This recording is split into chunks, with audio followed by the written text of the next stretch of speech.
Good evening, ladies and gentlemen. So, are we starting like this now? No. Heck no. What? Why not? We're recording, aren't we? And remember that if you don't like cars, you're gay. I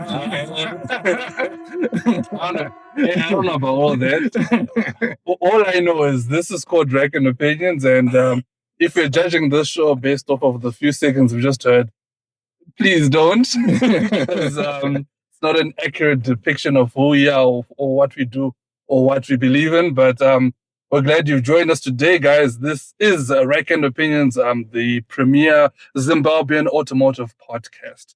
And what are we all about? Well, we like to talk about cars in so many different facets of it, from designs to how they drive to different car adjacent topics such as combi lifestyles, such as in-drive etiquette, etc., etc., etc. And I won't be doing this show alone. As you've heard, I've got a few people with me today. My name is Tino, by the way, and I'm joined with Rassel. Rassel, how are you doing? I'm good. Tino, how's it going here? Not too shabby, man. Not too shabby. And we also got Kudzi. Kudzi, what do you do? Yo, what up? What up? I see you're all inclusive. You're offending of Rassel from your gay friends that don't like cars. So I see you. So if you don't like cars, then what's going to happen now?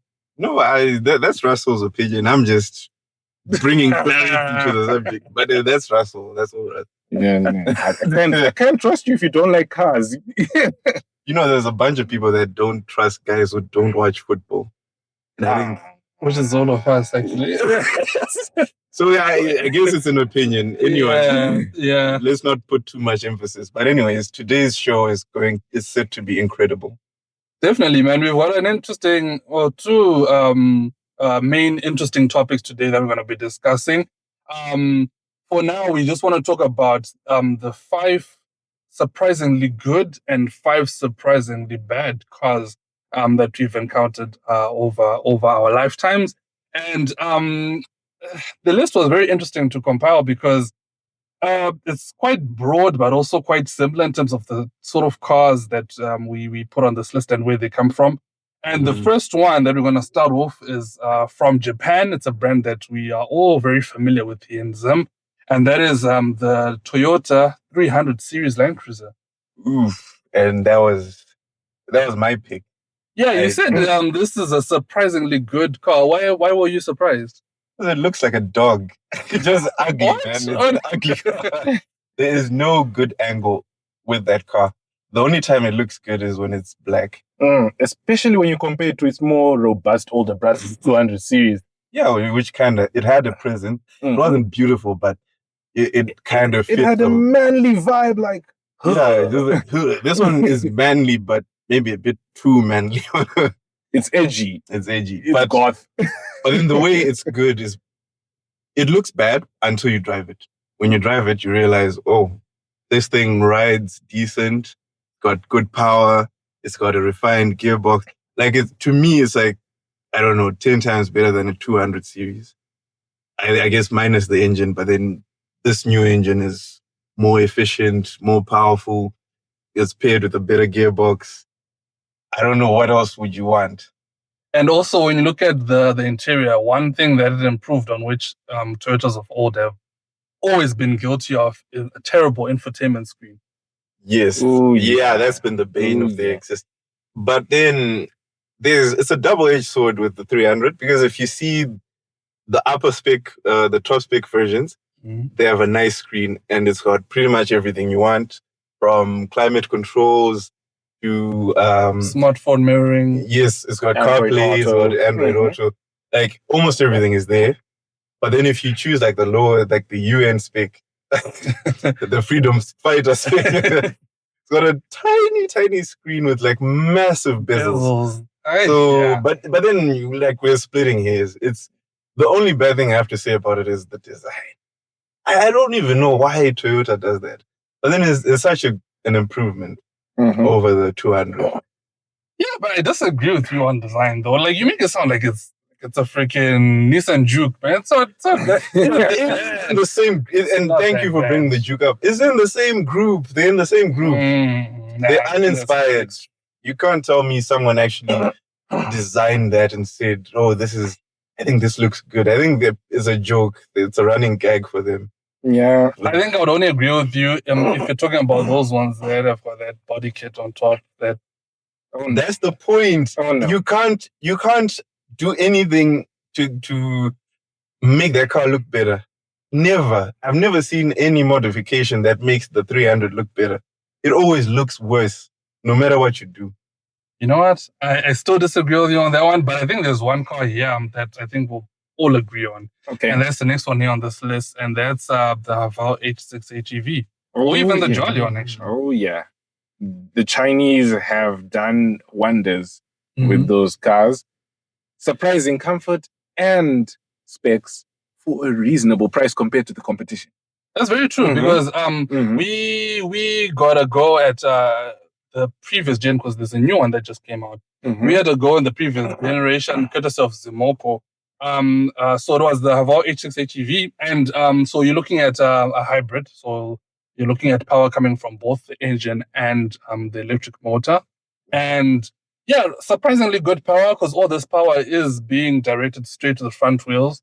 And we didn't notice any sort of like slip in traction or anything like that. It just stuck to the ground and at surprisingly good pace. And it looks pretty good too. Yeah, and the interior is loaded.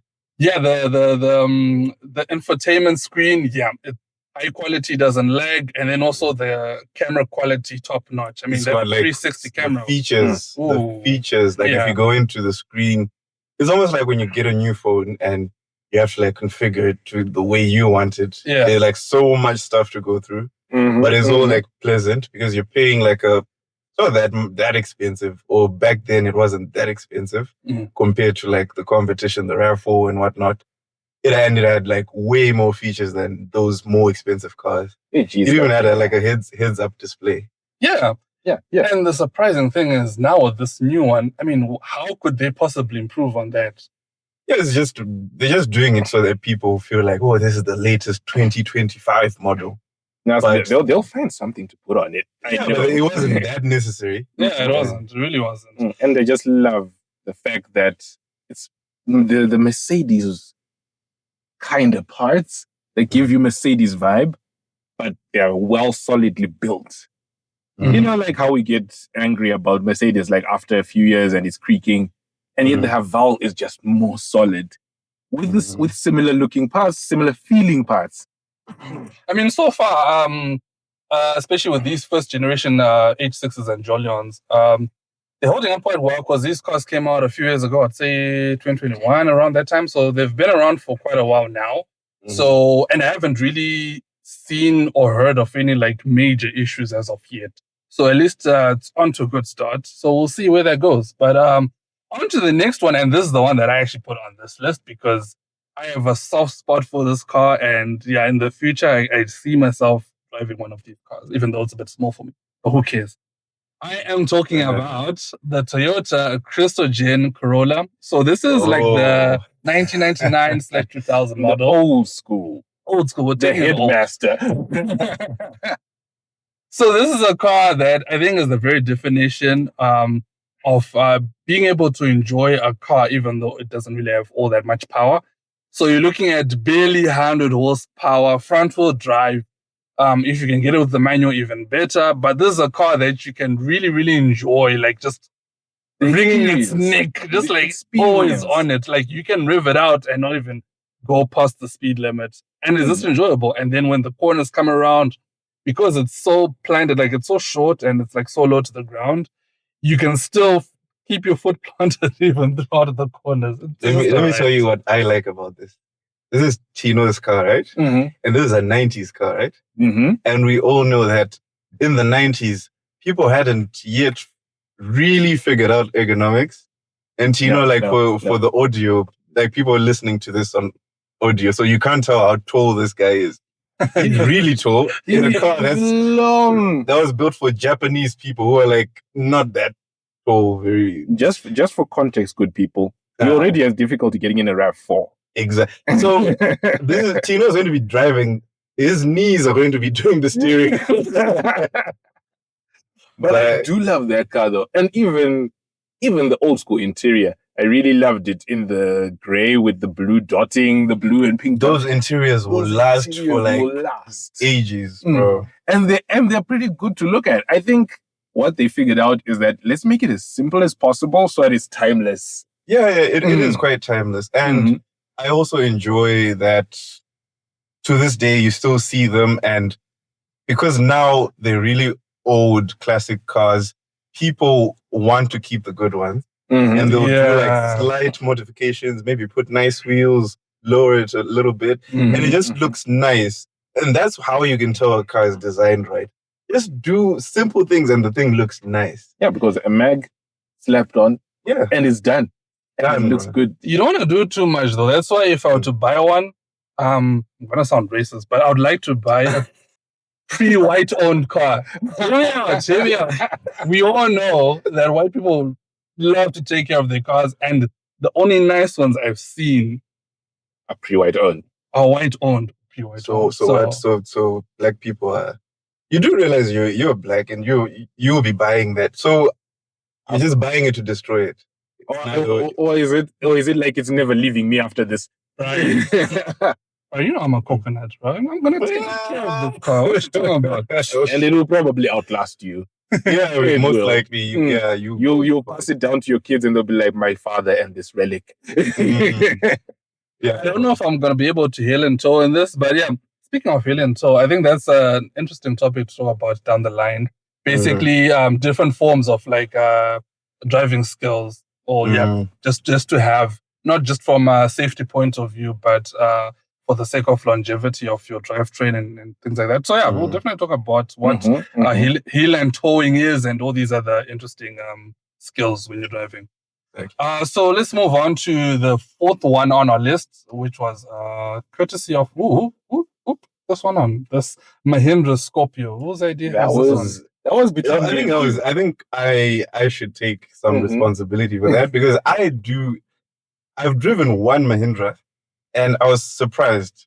It wasn't the Scorpio or Bolero. It was like the SUV. I think that is the Scorpio. So it was the SUV Scorpio, but the SUV. Yeah. Okay. So I enjoyed that. The engine had decent power, not too much, but pretty much on par with whatever competition you want to throw at it. And the build quality is solid, like Toyota levels of solid, or even better. But then the design. It isn't. No. But if you can find, because I've seen a few like those double cab ones with like just modest mods, so off-road tires, maybe an off-road bumper front and back, and maybe a snorkel and a dark color like gray or black. It actually looks okay. Yeah. It looks like a Hindi Hilux or whatever. Yeah, that's their version of a tough-looking off-roader. But to me, the aesthetics are the weak point. Yeah, because you don't want a car that says bad things about you before you even get out. Like. I've seen the Karoo. The Karoo is nice. The top spec. I think that's the one he's talking about. The Karoo. That's the one with the bumpers and the area. It's top spec. It feels nice, and it actually comes stock with these kind of balloon-like tires. Exactly. That's the one. Which are mad nice to look at. But yeah, what you're saying about the design also, I don't like how it's like unnecessarily tall. It feels weirdly tall and narrow. Yeah, I think it's a case of the design was made maybe in the 90s or early 2000s, and it's been undergoing a constant evolution. Oh, now it's just like a design aesthetic. They're like, okay, to identify a Mahindra, that's how it looks. Yeah, but it's pretty good to drive still. Yeah, it is good to drive. And one last thing I'll say about it, one last good thing. The Zimbabwean government would only choose a strong car to give to its police. Oh, yeah. Yeah, because this is what did you see a lot of the times with the ZRP stripes. And I'm yet to see one that's limping as of yet, but time will tell. More of them have actually crashed. More than actually breaking down. More of crashing. Yeah, but this is more of a no-frills car. It just start it and go. Straight business. barely any creature comforts. And so if that's what you're looking for, then yeah, it's a good option, I would say. Then on to the last one here. I'm surprised with this one too. Nissan Serena? Oh, yeah. Take it away. Okay. It's all you, Okay, money. so we all know the Nissan Serena as a terrible car. But the latest Nissan Serena minivans are perfect. One, I've seen them only with a certain demographic that we know is good at selecting cars. So white people. So white people. What's it with the two of you? We need to prove this theory. I think we need to. Don't like you don't know what we're talking about, Kudzi. You know what we're talking about. I don't know. I'm not commenting. I've seen it with those guys, and I've seen it with a number of the Chinese guys as well. And those people are pretty good at selecting cars right off the bat. We know that. What's wrong with us, guys? Okay. Let's take it away from the people that buy it. Intrinsically, what's good about this? All right. Well, first of all, it is packed with a lot of technology and features. It's no longer a simplistic car where you're fighting to find out if the aircon even works.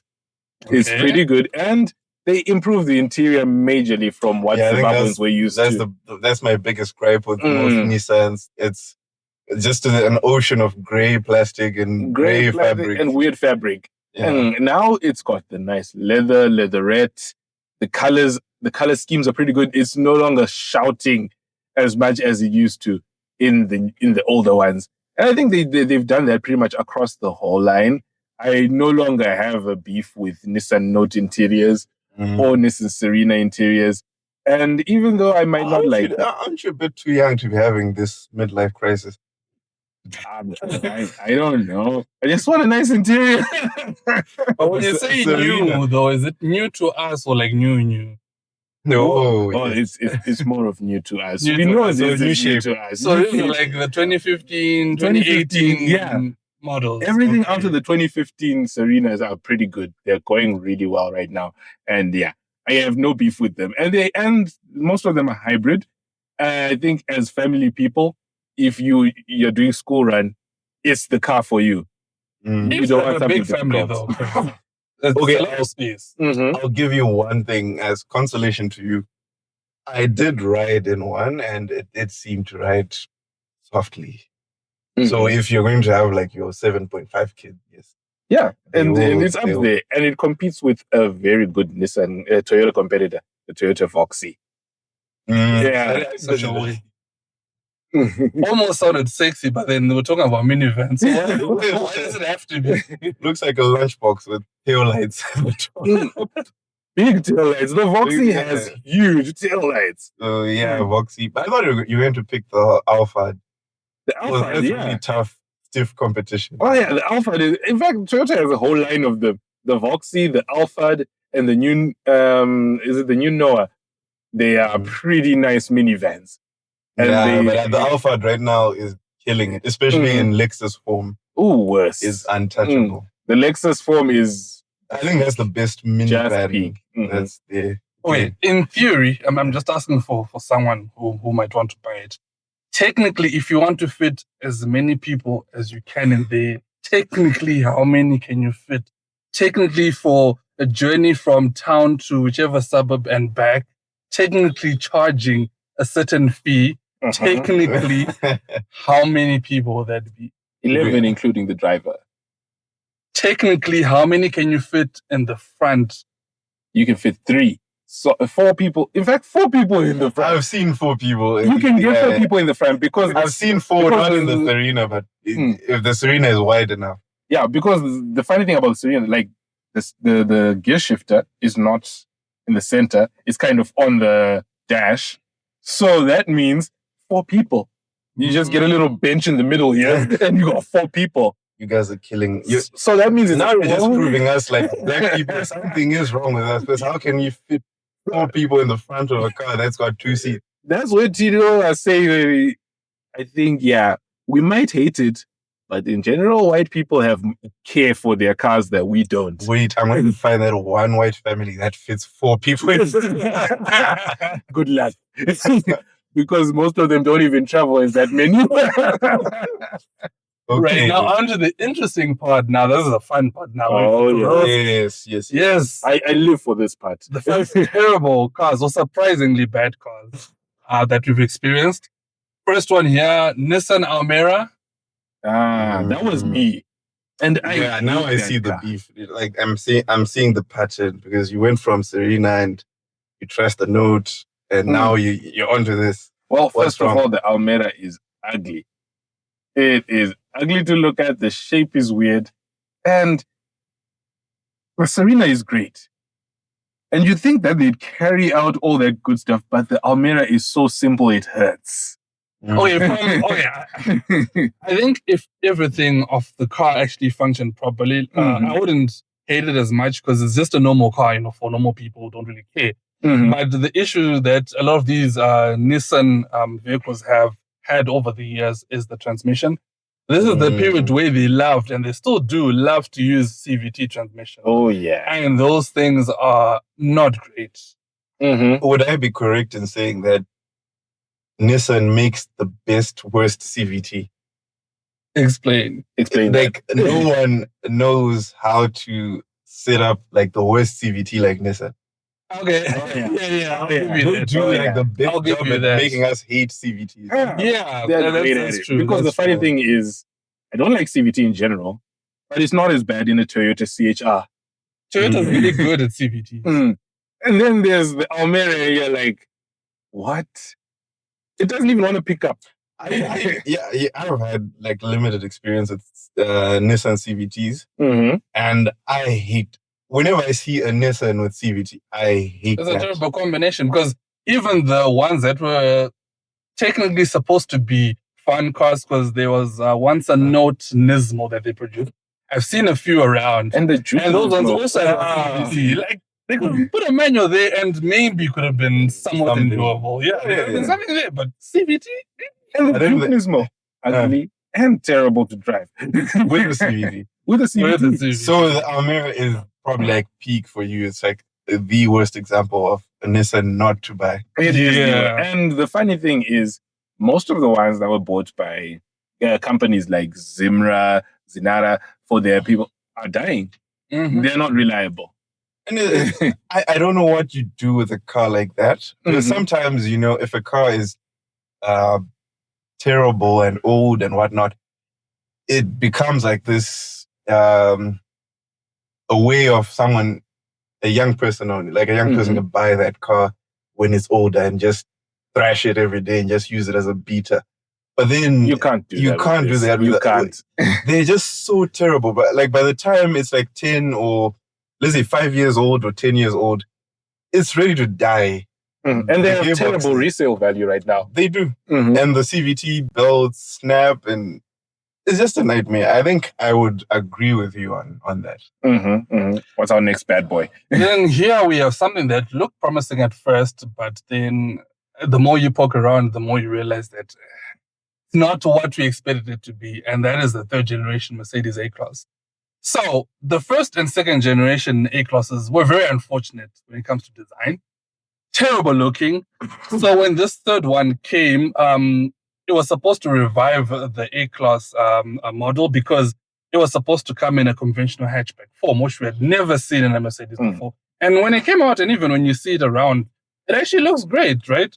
But when you try to actually sit inside, and the more you interact with it, firstly, minimum space, especially in the back seats. Like, we've had experience with the A-Class. Couldn't even drive it. Yeah, I couldn't even drive it, because we've experienced the A-Class a bunch of times. And yeah, space is the one issue that we have with that car. Kudzi, you have one, right? Why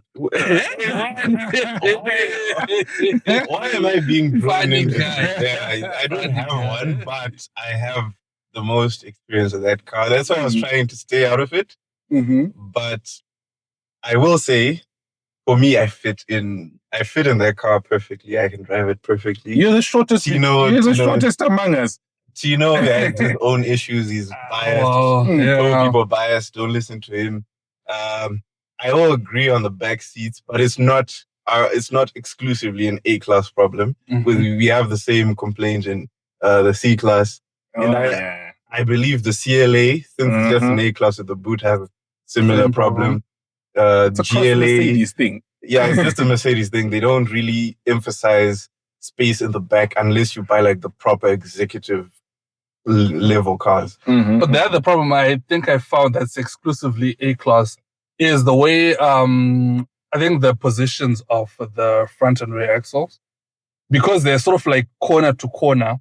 It means that when it comes to trying to get over humps or anything that's remotely like tall that you have to get over, it always like scrapes. We found that hard way It's too. just driver error. I'm the one who's driving. No. If we had like Toyota Ranix, I think would have done a better job. Because you can't tell me that I cannot negotiate through Sam Levi's without scraping. Guys, That's simple. To all my A-class drivers out there, don't listen to these guys. They're just hating on you. You look fresh. You're like Harry Kings and Queens, you know. So just keep doing what you're doing. Because this is worried that if he talks trash about this guy, I won't be given the car again. Come on. You see, that's the problem with these people. If white people were driving the A-class, they would love it. But now, because it's us, if it's a well taken care of A-class, black kings and queens drive your A-class. Most A-classes are not in bad condition. But I just can't. No. If this was a Golf, Rassel would be all over. But anyways, even Tino knows that the Golf is more spacious. And you get it right. Yeah.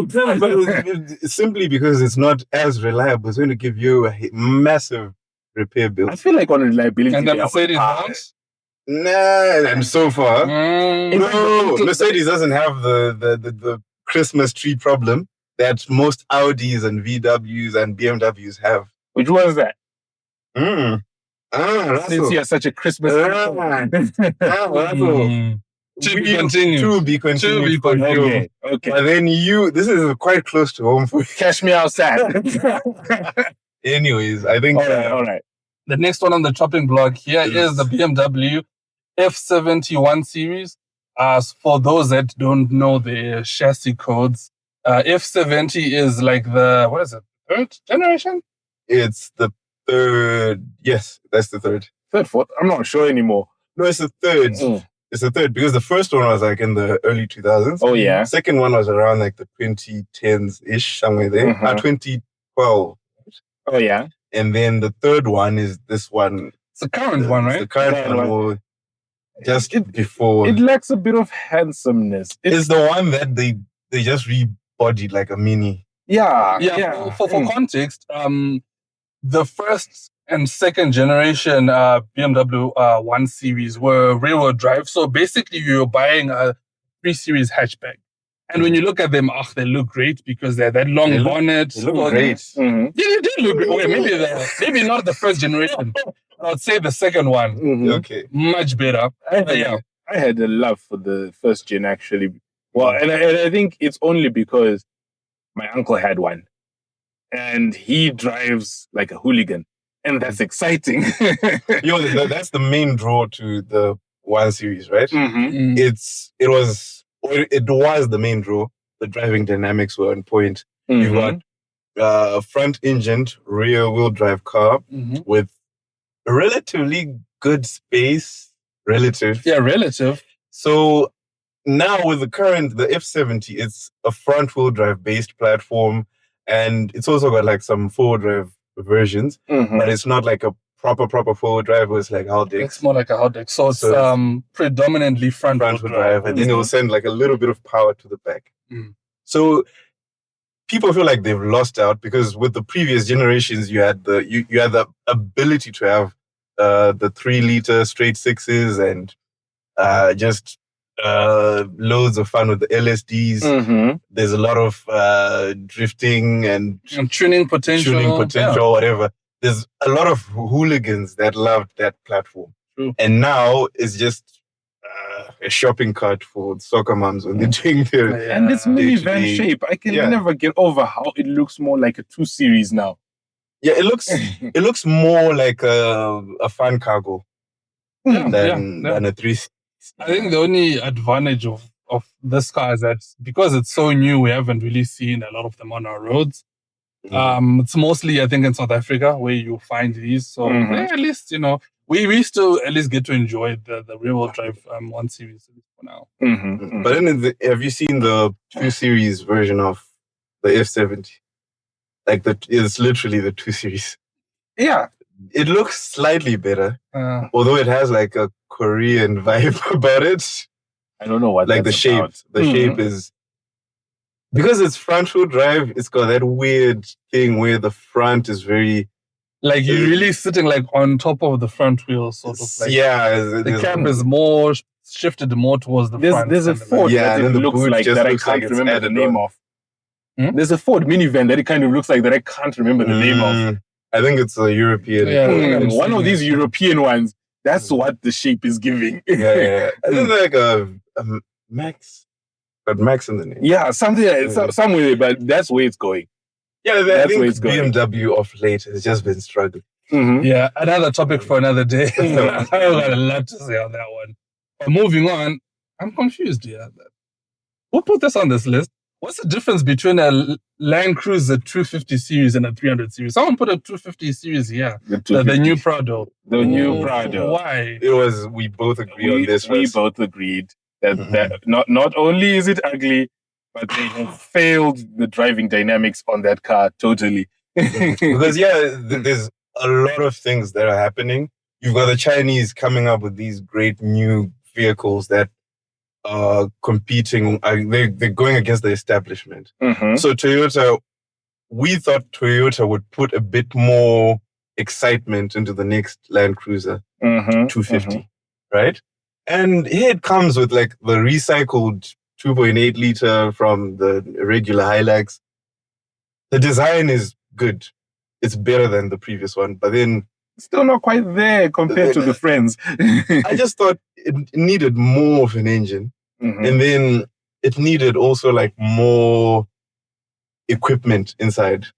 Like if you compare it with the like its contemporaries from the Chinese market, let's say. Like even the Haval that we're talking about before has way more features inside than the 250 series. And the people that hate it the most are in the US because that's the only car they get. They don't get the 300. Only Land Cruiser they'll get. That's the only Land Cruiser, sorry. So it's in this position where the design is knockout. It's good. It's got this boxy thing going for it. And we all know that people love boxy designs. And you expect it to be. And then you expect it to have to have something to back that up. But then imagine how I felt when I saw like a 250 series struggling to overtake just one car. It's severely underpowered. And there's only one remedy to this. Just avoid the 250 series Land Cruiser and go for the Lexus variant. Because that's way better.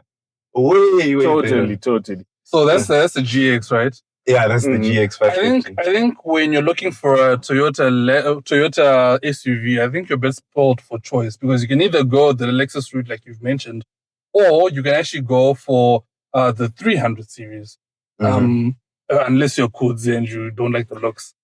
Or you can even go for... Let's take a poll. Rassel, do you love the 300 series? No. I don't like the look. I told you that it looks like they tried to mix it with Lexus and it didn't quite work out. Especially on the front with all the grill splits and all that. They worked hard to try and incorporate the Lexusiness, but it didn't quite get there. So I know that if you have a budget for a 250 series and you want different options, like I said, you can go for the 300 or you can go for the Lexus version, which is the GX, or you can go for the Lexus version of the Land Cruiser 300, which is the LX. Now you do have to top on a little bit more money for that one. And one more thing, since this is in Zimbabwe, you don't get the Lexuses through the official channels. You have to find someone else, or you have to do it yourself. Yeah, or you have to import it yourself, or you just switch brands because, fortunately, there's the Ford Everest. There's also that. There's all Chinese-wise. There's the Tank 500. I've been seeing more of those. Yeah, I've seen those a bit more. Even the Tank 300. Yeah. Oh, yeah. And here's the other thing. what the option that Russell just gave us now, the Everest, has exciting engines. It's got like the Raptor engines. There's a 3-liter the petrol V6 diesel. Mm-hmm. For most of Zimbabwean customers, I know that they would love a diesel. And you get the V6 petrol. Yeah, and if you want, you can also skip and just go back to the Raptor. And, it's like when all of this excitement is happening in the world, Toyota is still stubborn to say, I know we're going to keep on giving you the same engine that we've had for the past 10 whatever years. And they carried forth the infotainment from the Hilux into the Land Cruiser Prado. Is it? The 250 series. It's got the GD6-ish one, but it's just a longer screen. Oh, things about that one. I think maybe they tweaked it a little bit. I think maybe it also depends with the spec. Yeah, I think it's the spec. I think the lower spec would have that one, but I think the higher spec ones have I think the one similar to the one in the 300, which I think is the good one. The good system. But you know what? If I'm paying 100K, I know what you're saying. I know exactly what There's one other problem where I think I noticed this. I don't know how you guys feel about it, but the first time I sat in the interior of the 250 series, it felt like the quality has gone slightly down compared to the 150 series, the one before it. Oh, yeah. Was that one didn't look as nice on the outside, but the interior felt more solid. But then also there comes the time, because that model had been in production for quite a while, so I guess it was just a matter of just refining it a bit of the time. Yeah, that one was around 4 years, longer than a decade. Yeah, because since the 2010s-ish? Yes, it was. They came out in 2009 or 2010. That's a typical life cycle of Toyotas, though. It usually does like 10 years. Is it 10 or 15 years per model? So I respect them. So our advice is avoid the 250 for now. And give it like 5 years and then buy it when it gets good. Yeah, but if you look at Zim roads now, it seems like no one is going to be listening to that advice. You see like 5 a day. They are loaded. They bought them a lot. And what's our next one there? Right, our last one here, we're going back to the British. With generally Jaguars and Land Rovers. Jaguars, we're looking at XFs, the XJs, and Land Rovers, we're looking at your Range Rovers, whether it's Range Rover Sport or the normal Range Rover. So I feel it's necessary for us to say this first. The reason why we picked on this duo is simply because they look nice whenever you see them out there in the wild. And people have this perception like these cars are awesome, they're amazing, they're like for rich people, so they're made properly. But then whenever you get close to one, or whenever you hear the stories around them, it's never the case. Like it's never all sunshine and roses. There is no good Jag Land Rover story. Yeah, because they deteriorate like, I think my phone has a bit it has a better life cycle than the car. Yeah. The problem with these brands too is that you would think, okay, maybe it's a better idea to buy one new. Problem is, when you're buying one new, it's going to be super expensive. And those things depreciate so hard. So that by the time that you're going to be selling it, you would have lost so much money. And you're also not guaranteed that you won't have a major failure in the next 2 years, even if you buy it new. Dude, I have a horror story. I have a compilation of stories. There's one guy who bought a new Defender when it was new, like when it came out back in 2020, somewhere there. I think I've told Tino this story. With less than 5,000 Ks on the dash, the car would not open the doors. Look at that. The car would not start. The screens would not turn on. It was just black. Ooh. And the car had to be towed back to Jaguar Land Rover. Imagine, less than 5,000 kilometers on the dash. You've barely done anything with it. You haven't done anything in the that. car. Everything else on the car is perfect. You didn't crash. You didn't spill juice over it. You like nothing. Nothing, just J on its own. Yeah. That's the scary part, because I heard too that I think even if you have like a battery issue, like let's say the battery is flat and you want to jumpstart it, you actually can't.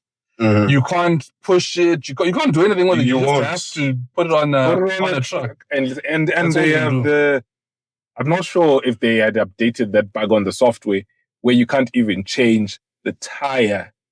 Is it? You change the tire out in the bush, it has to be reset by a Land Rover Specialized. Oh, so I imagine probably it's like those wheel sensors. Yeah, like the wheel sensors, they have tire to be pressure reset. monitors. Yeah, and the Yes. guy has to come plug in and reset it. These cars would be perfect for the hybrid of a car-loving techno geek. Like if you're very technical with your hands and you also understand like the software side of things, Mm-hmm. this is a perfect car for you. But then how many people are like that?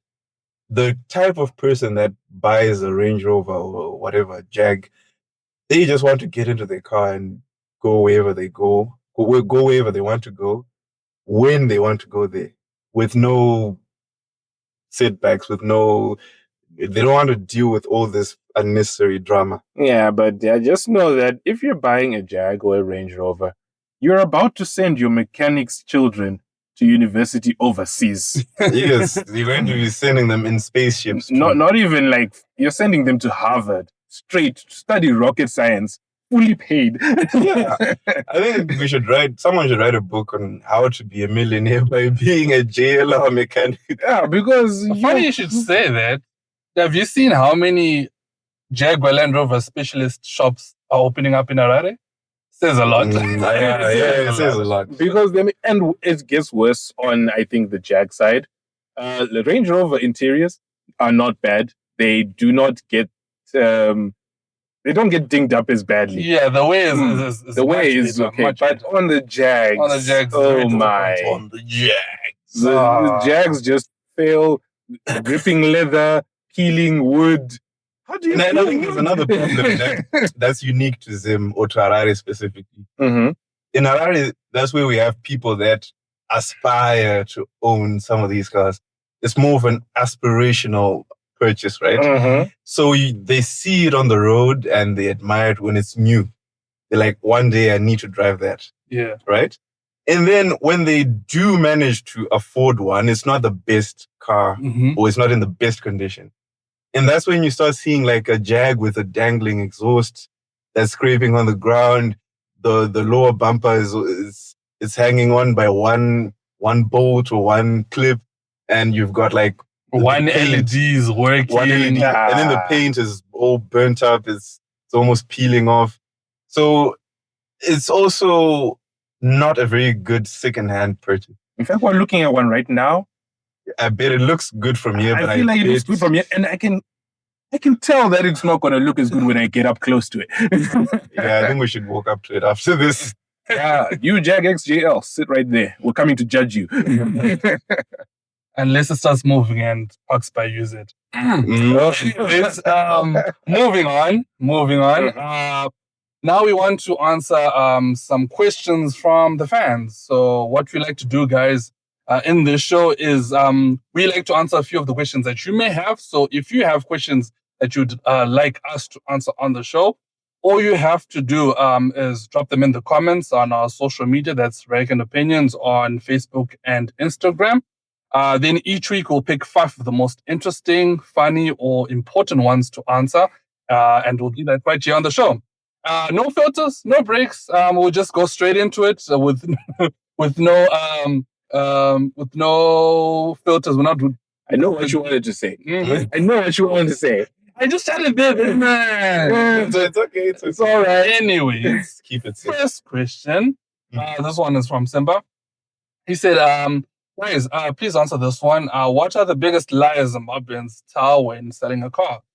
Because I was told the one that I bought just needs plugs. Turns out it needed a prayer. So, yeah. Oh, I love this segment. I love this question because as somebody who is in the car sales business, I have seen my fellow men tell people crazy things. First one, I think one that you know very well, lady driven. Which I don't understand. Lady I am not a sexist. You know it's going to end bad when someone prefaces with that one. I'm not a sexist. However, in my life, I haven't really seen, I'm sure they're there, but I haven't seen. I can tell you're trying to trend very consciously, but then you've already made the bid. Just go for it, bro. I said I'm a female driver. I said, that's not fair. You have to say it again. We didn't. The audience. I said it is. Come on. Okay, I think what they're trying to say is lady drivers are generally not as harsh on vehicles compared to men.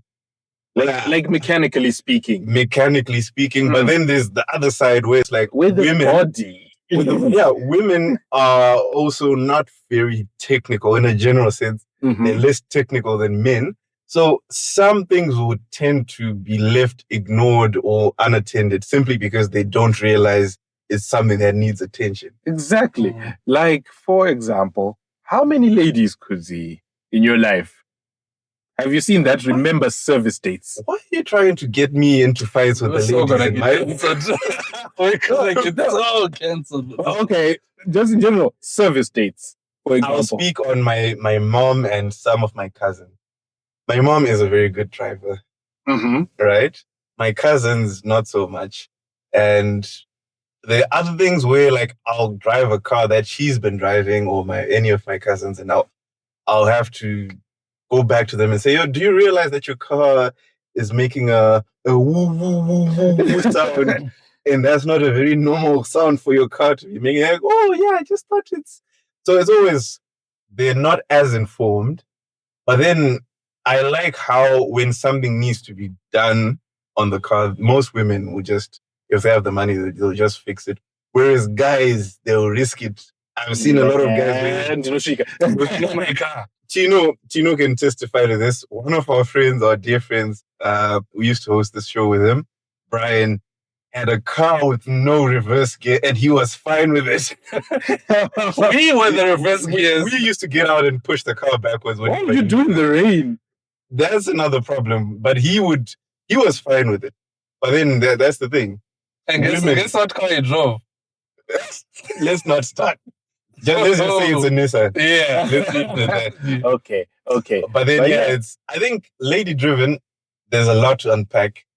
But then there's also others that are not, it's not really a statement that people say, but it's a thing that people do. And it's very misleading because it's put in the adverts. So that's the mileage of a car. And this is very common with like the newer cars, especially like Land Rovers, Jaguars, Mercs and stuff, where people will bring the mileage down. Let's say a car has traveled maybe 150,000 Ks. Someone can actually bring that down to like 50 using a computer or whatever software. Oh, yeah. Mileage changing is a big issue. It's a big issue. And you see the car, you're like, what? It's only got 50,000 and it's 10,000 bucks. This is a steal. That's what you'll be thinking. And then the first time you have any sort of error code on your dashboard and you go to get it cleared, normally that's when the car will reset to its actual mileage. And you're like, oh, snap. And then that's when you realize, oh, I've been had. So when it comes to that, you really have to be very careful. I mean, obviously, there's some obvious giveaways. If you're seeing how the car looks from the outside and inside the wear, and then you look at the mileage, those things have to match. You can't have a super low mileage car and then something that doesn't look like. And then the leather is. But then that's the thing. Someone would just say, no, it was men driven. Men are brutal on certain cars. But then it also comes with time as well. If you're looking at a 10-year-old car and it only has like 20,000 Ks on the clock. I'm like, oh, come on. Again, your mind doesn't make sense. Come on, man. It has to make sense in your mind. Exactly. And then there's virgin engine and gearbox. Never been opened. Never been opened. And do you know who's synonymous with that? BW boys. Those German boys are terrible. They are notorious for that. And you know what that usually means? What I actually find funny about that? On some cars, it means it's not yet knocked. That's all it means. Which is not a good thing. You know, like, it doesn't mean that everything. It doesn't mean that the engine is great. What it means is, I said ya no kasakasata ivura. And also, it could also mean that what was in there knocked, we've changed it and put a new one. Or maybe one that's still got a little bit of mileage left in it. That's what virgin. It doesn't mean anything good special. I think the bottom line for this question is, if someone mentions anything that's not normal to mention in an ad, it's a red flag or it's a sign. You have to look deeper into it. Because if a car is nice enough, you don't have to write lady driven. Yeah, you don't have to write a whole The fact that you're writing something to address an issue is a red flag within itself. The only statement we can trust is white owned. Calm, you guys. You know what? To be honest, I'd actually be looking for those ones. I can only.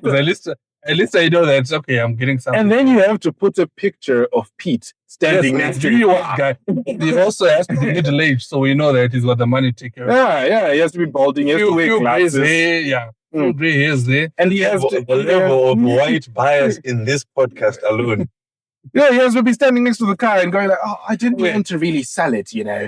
I've had it for quite a while. I'll be like, I'm moving to the UK. to New Zealand, so I just need to be rid of it. Uncle Bob is rolling around in his grave. Wait, question 2. We got one from Natsai. What car do Zimbabweans overrate just because it looks nice on the road? So this one is might be controversial because I know what Kudzi wants to say. What is it? Or red something Toyota. Oh yeah, for me, I won't waste any time. The GD Hilux, or even the D4G. But the amount of arguments I would have with people when I was younger, when I used to have energy to argue with everyone over cars, people would be saying, this car is power. This car is fast. I know drones. I know what. And then you're like, but bruh, like, it's only got like 120 kilowatts. Yeah. Or like, who are you comparing it to? What are you comparing it? So the problem is people can only comment or make assessments based on what they've seen or what's around them, what they experience. So I think that's the problem with most of the cars that people like. It's coming from someone who is not enough exposure in their lives for them to be making such outrageous, bold statements. Because those statements are relative. Those statements are relative to them. Like what you're saying, if they haven't had much experience in other things, they might assume that that's really fast. The problem with that is a Hilux was not built for speed. So when they push it to become fast, especially like on the highways. Oh, you're asking for trouble. We've seen a lot of accidents where the main cause was people speeding in Hiluxes. They're not built for speed, especially if you're taking fast corners. Those things they all roll. We know they're not good in the safety aspect. Oh yeah, the stability is it's treacherous. The one moment of bliss I had last year is at the drags. That's where people really notice, like, wait, a Hilux is not really that fast, eh? It was getting left behind by like Mark X's and the only time a GD6 would win is against another GD6. And that race would take forever. I'll be like, oh yeah, the farmers are arriving pretty soon. And then why are we doing this? Nobody has time for this. And you know what's even worse? Even the best Hilux right now, the GR, is still incredibly slow. Yeah, I've seen a lot of people saying you can only compare the latest Hilux GR to the previous Ford Raptor. No, that's very true because the previous Raptor had the same issue. This new Raptor, leaves it for dead. And then, there's one car. When you're stepping up from the Mark X, this car, I don't know why people think it's amazing. Any E-Class that is not 350 and beyond. If you're getting an E-Class 200D, 220D, or E200... that's going to touch a lot of... You have done nothing. You've bought a C-Class with a longer wheelbase. This guy's out to make friends. Dropping bombs on... And because it's not exciting to drive anymore when it's an E-Class in that range. E-Classes are really great. I generally say the only 2 E-Classes you could enjoy, even that goes for any of the executives, the mid-size executives. So that's even the 5 Series, even the Audi A6. If you're not getting the AMG or the one slightly below that, the 350s. We can't. What are we talking about? Like V6 engine and beyond, my people. Yeah, or the 6-cylinder when it comes to BMWs. Yeah, because if you're going to spring up or spend that much money, why then would you get the same drivetrain that's in the lesser model? Exactly. So you need to sort of... Why would I put my C-Class drivetrain or my 3 Series drivetrain in my 5 Series? That weighs more. It doesn't make sense. It defeats the purpose. So if you're getting a full-size sedan, make sure it's not a 4-cylinder engine.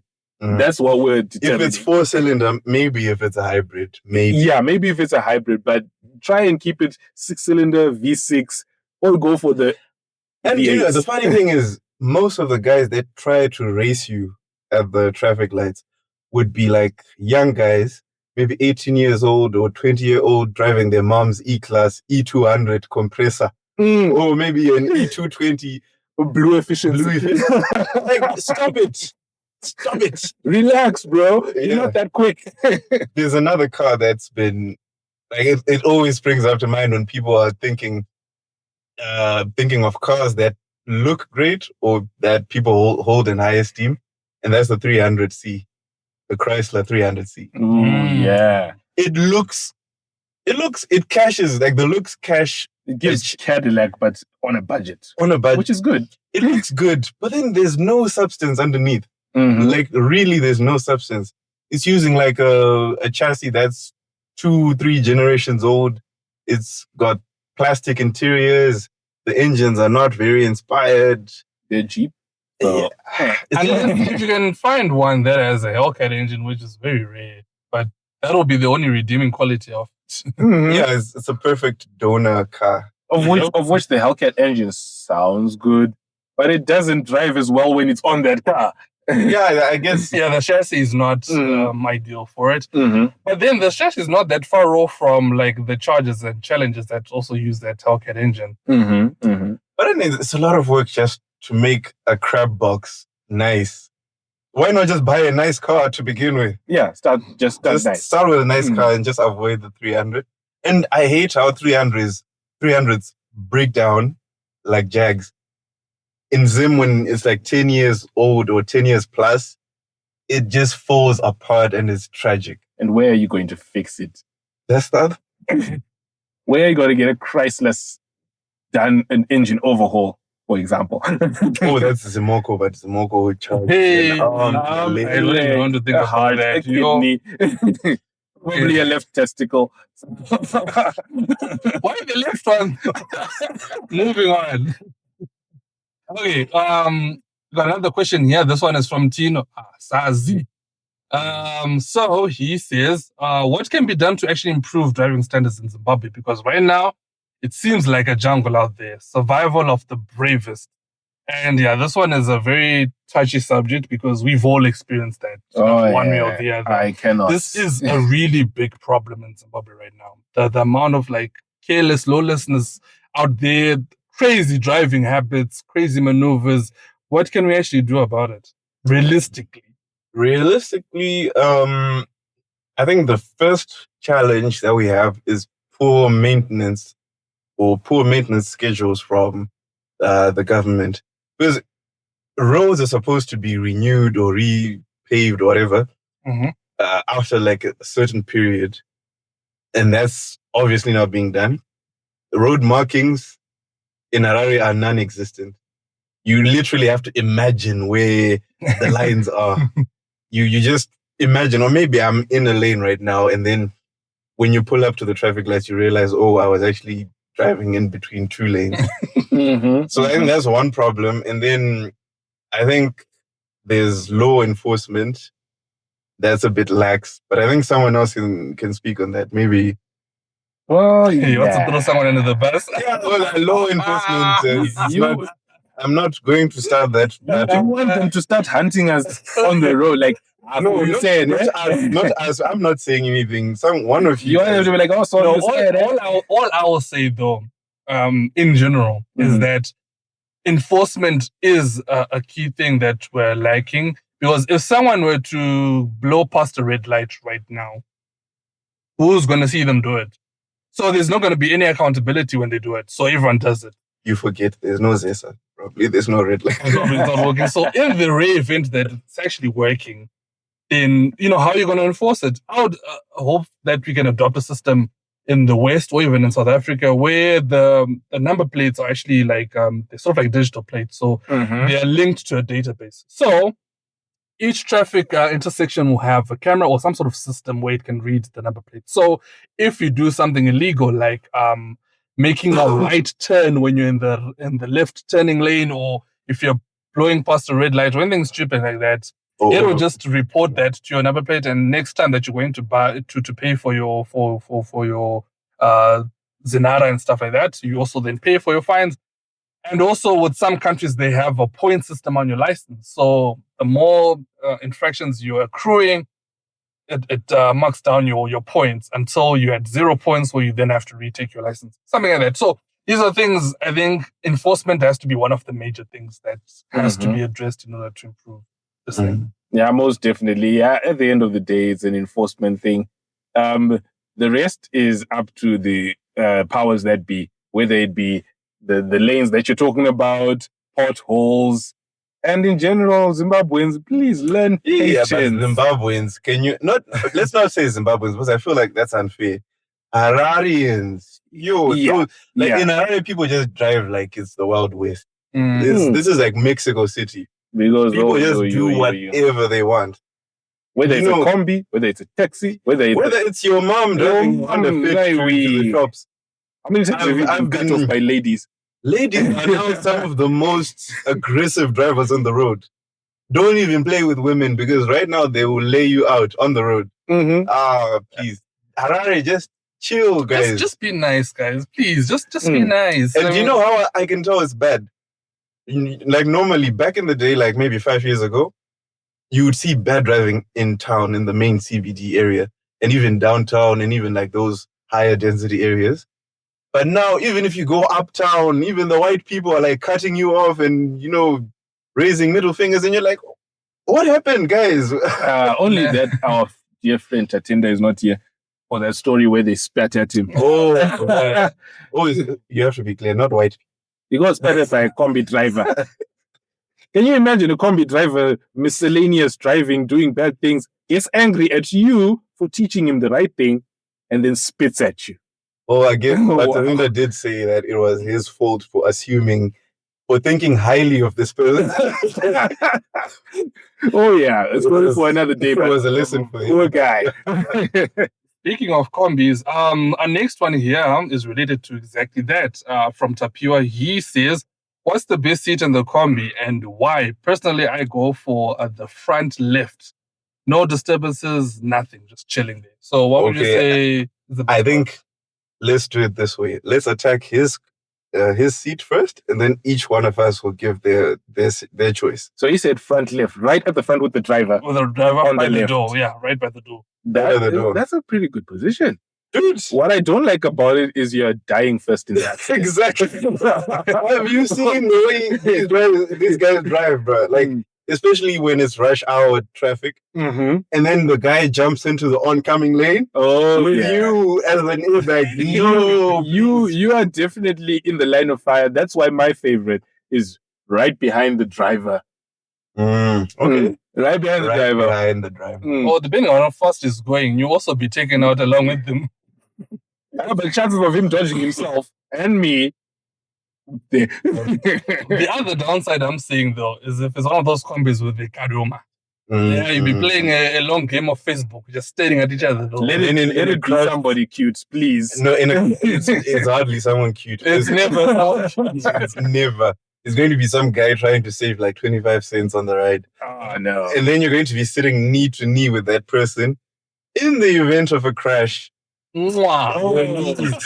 Your knees are going to be Siamese. And his knees might go for my glory. Oh, that's a visual. No, that's a terrible one. Yeah, that's terrible.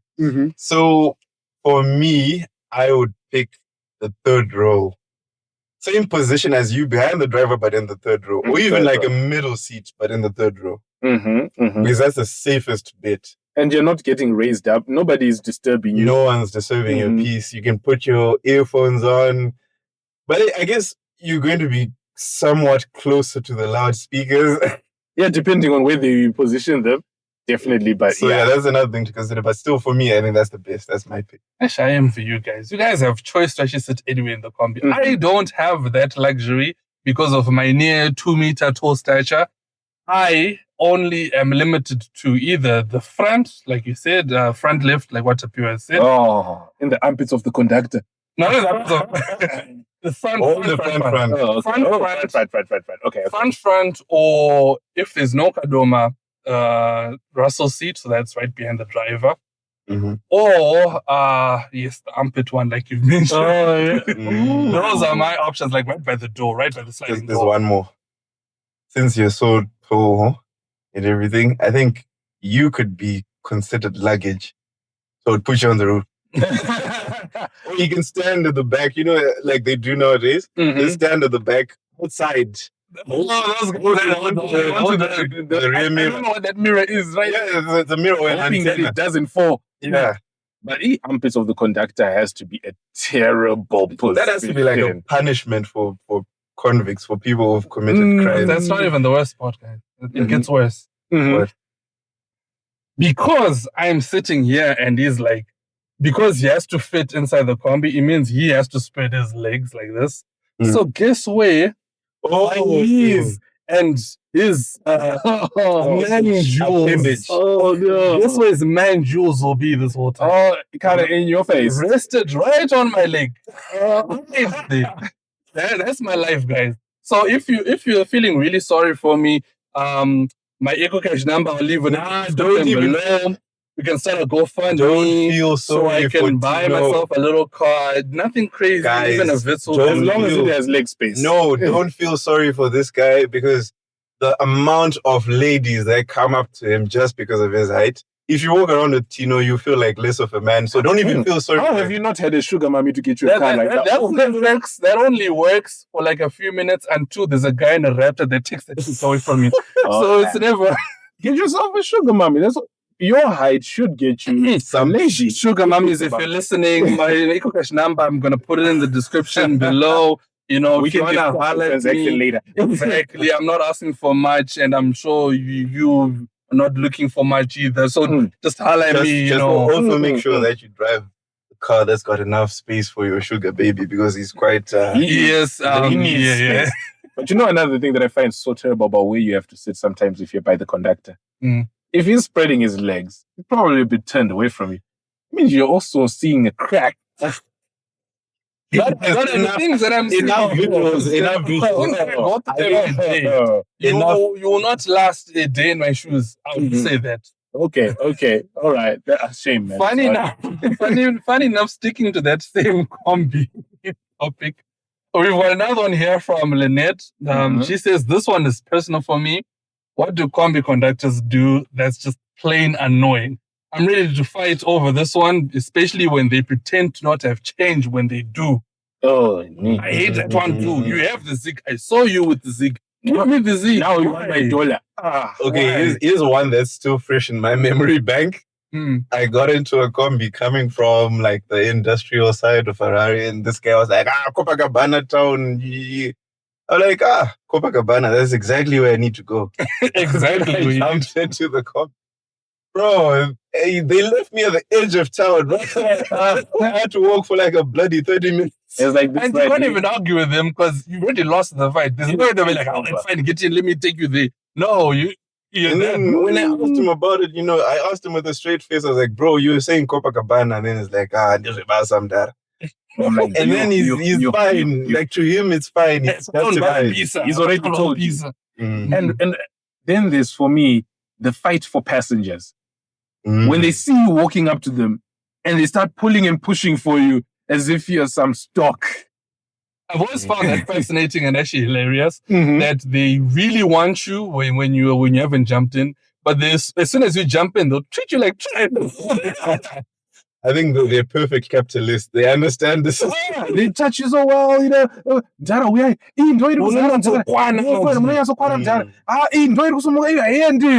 and then when you get in, they're like, when we say they were saying 50 cents outside. Those guys, the whole thing, man. Yeah, I think combi drivers have the worst etiquette after you've done the deed. I mean, paying, that is. Yeah. After you've paid, they're just like, you know what? You're ours now. Yeah, the niceness is expired. Who has left the chat. And the insults. I've never met a conductor who has respect for everybody. No, dude, imagine if you're standing waiting for a lift by a bus stop, right? They'll come up to you nice because they want to entice you. Hi, come in, we're going to Uganda. Where are you going? if you say no, some of them will launch a barrage of attacks. The worst insults that you ever like. I remember one girl was like, uyanenge asitomborera kana mari yekumota zvai abaramba kukwira kombi futi uchafa uri baba. Dude, I don't even know you. You don't know me. So why? My gosh. Why? Because I refuse to get into your car, and now it's a bad thing. Yeah. Well, I feel sorry mostly for the women because they get a lot of these insults. Oh, yeah. And just like, I'm sakosina magaro. Hey, Why? How did we get there? The one that sticks for me with a woman, it was one of the most smartly constructed insults. That's what amazed me because it was so intelligent. This lady, she wears the glasses and she doesn't want to get on the combi. So he's like, Mugendere sister, Mugendere. Then she shakes the head, no. And then he goes away. Then he comes away, he's like, Maggie. Some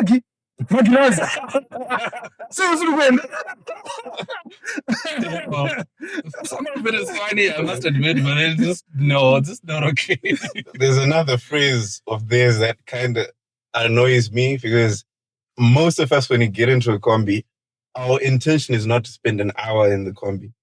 We want to get in a combi, get to where we want to as soon as possible. Whenever you try and suggest that they hurry up with something, like, bro,